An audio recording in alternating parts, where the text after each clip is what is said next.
What's up, everybody, and welcome to the Taitt Show. Today I'm joined with guest Valencia. She's an 8th grade teacher as well as a blogger. She's made a lot of noise by using hip hop in her classroom to educate her children, as well as her online blog, which has received thousands of views. She is Black Girl Magic. If I don't know what you want to call Black Magic, but I know what I want to call it. It's Valencia. She has a great story which she's going to share with you all, and I can't wait for you guys to meet her.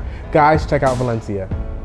Valencia, how are you? I'm well, how are you? It's so good to finally see you again. I first got the opportunity to hear you at the Young Black in Brooklyn event. I'm so glad that I had the opportunity to hear you because it changed my complete perspective as to the person you are from just a simple bio that I read on the web. So I just want to first start off and ask you, who exactly is Valencia, just so people can get a little bit to know you better?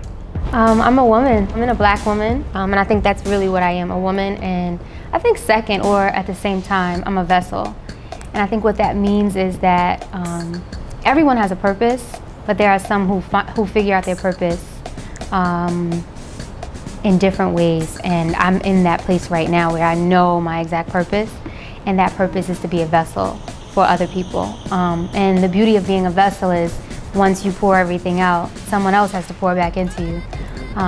And I believe that so many of the people that I pour into pour back into me at the same time, specifically like my students, people around me, so yeah. And you're continually pouring into so many kids. You're a New York City school teacher. Tell me, what is a day-to-day like for you dealing with so many kids with so many issues? How do you find that common ground for all of them?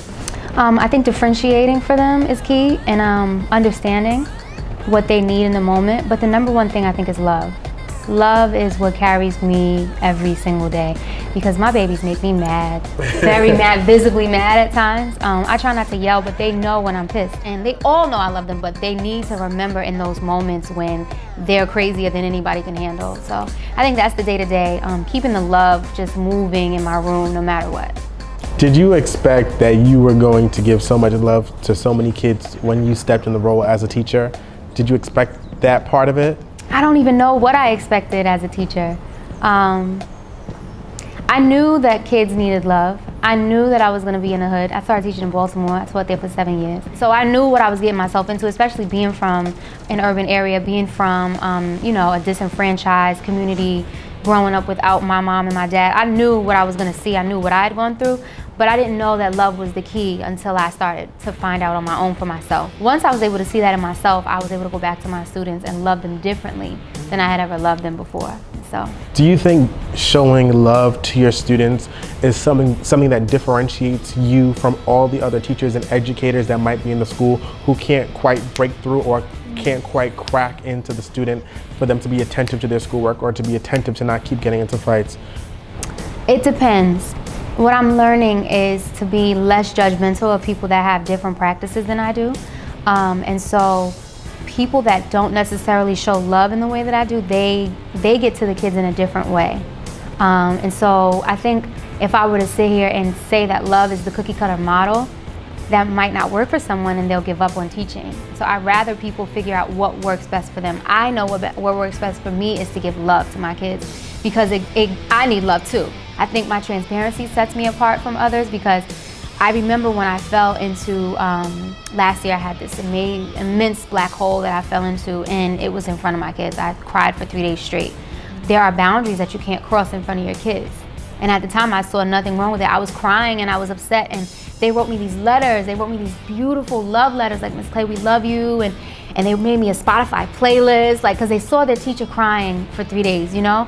And so when I read their letters, I told them, I said, "You are the reason that I live," which was true. Like, I would never hurt myself, because I know that those babies look at me, and when they're 20-something and things go wrong, I don't want them to remember that's the way out. That message was conveyed to some of them as Miss Clay's gonna kill herself, And I said, I never said that to them, but they took it, some of them, that way. And so I realized I could never say anything like that to them, because even though I didn't see it in that way after reflecting on it. But see, the beauty of that is this. Last week I went back to Baltimore, and I had to watch my kids do my old students, my former students. They did some presentations. They made me promise to come back and see their presentation. So I went down, I saw the presentations, and one of them came up to me and she's crying and she said, "Miss Clay, guess what?" I said, "What?" She said, "I had a meltdown just like you." And it kind of made me stop. And I said, wait, what do you mean? She said, I had a meltdown. I had a meltdown just like you, and I had to go to the hospital. And I just got diagnosed with bipolar disorder. And when I tell you, I could not cry because I didn't want her to think I was sad for her, you know? But I just hugged her and I said, welcome to the club. Now, I'm not bipolar, but I'm there. My mom's bipolar though. And so I hugged her and I said, doesn't it feel normal to know that you're normal? And she just hugged me back and she said, Miss Clay, I finally feel like myself. And I said, I know you do, because this is who you are and there's nothing wrong with it. But if she hadn't seen me go through what I went through in front of her, I don't know if she would have felt comfortable. Right. You know what I'm saying? And so those are the moments that go beyond pedagogy. They go beyond schooling. They go beyond, you know, any degree that you could ever get. Those are the human moments that make me different from other people. And those are the moments that, if someone were to ask me, if you could take away everything about your teaching style, what would the one thing you could keep being? It would be my transparency. To be able to reach kids in a way that I needed to be reached at that age. When a kid now comes back to you, let's say when they're in 12th grade, or let's say when they graduated from college, what is that the biggest joy that you have in your heart to see, like, wow, they made it, they graduated high school, I was a part of that journey for them, I was a difference in that child's life? It depends. Because I've had children that graduate from high school and they are not necessarily living to the potential in the time and moment that I want them to be in. As I say that, I know that their journey doesn't end where it is right now. So their stories, their chapters, you know, they're writing it in different ways than I would have wanted them to write. I think my greatest joy is seeing what they do with their trauma. So I have a girl right now who was in my first class ever, my first year teaching. I was 22 years old. I'm not gonna say her name, but she was 14. She had been left back. She was in 6th grade and she was supposed to be in the 8th. And she was in 6th grade and she was supposed to be in the 8th grade? Yes. And she was the smartest girl in the class, highest state test score. She was very smart. And she wrote me on Instagram. She said, Ms. Clay, I'm writing a book. I want you to read it. Can you send me your email address? I'm like, okay, you know, whatever.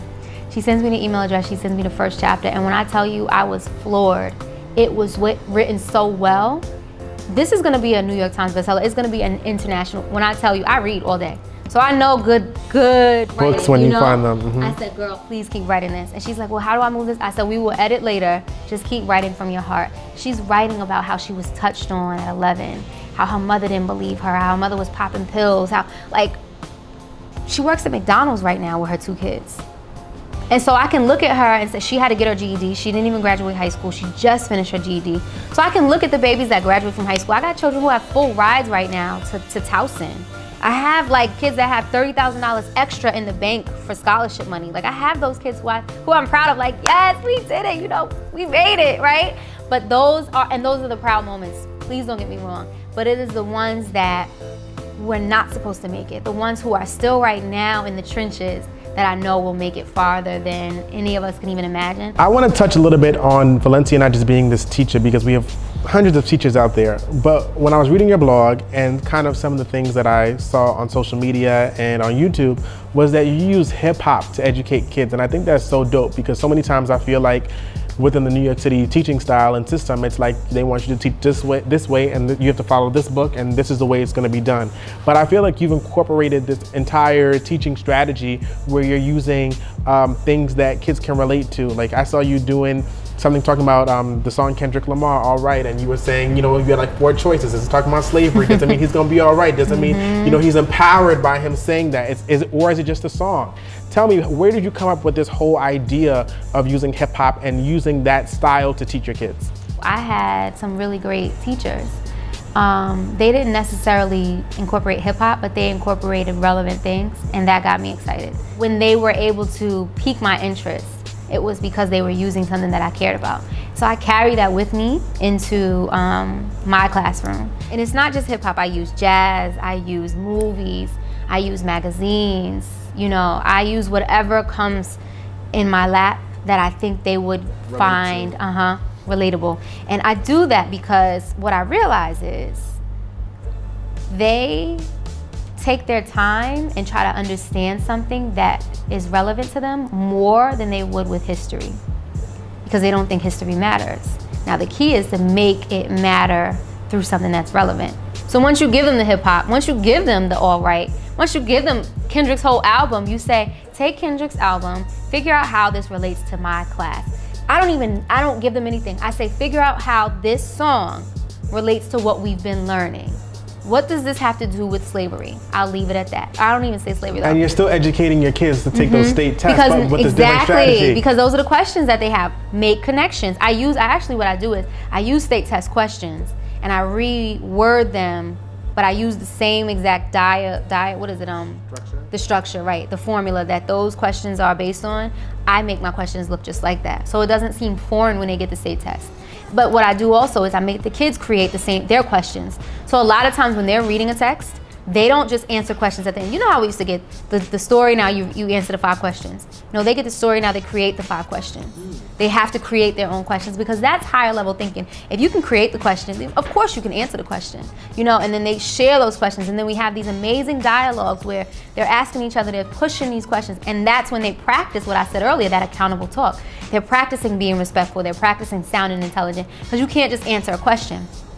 Now you have to use background knowledge, pull from what you learned to answer that question. And somebody's gonna call you out. Well, what's your evidence? You don't have evidence in your answer because state testing wants you to have evidence too.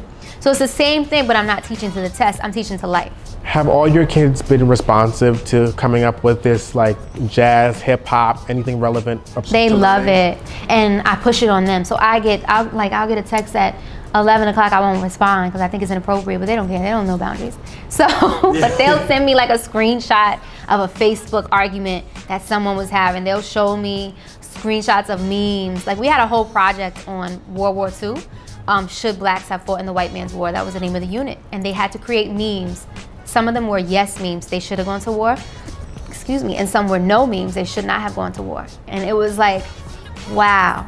That to me, like you got it. And now another child who may not want to read a book will know what you're talking about based off this meme. But of course they have to create captions that are powerful, and we're under construction. We're creating a blog that's gonna kind of mimic what I do in the classroom, but it's gonna be all powered by them, nothing to do with me. And they're really excited about it because, like I said, now they understand the responsibility piece. You have a responsibility. Once you are empowered with knowledge, you can't keep it to yourself. You have to give it to other people.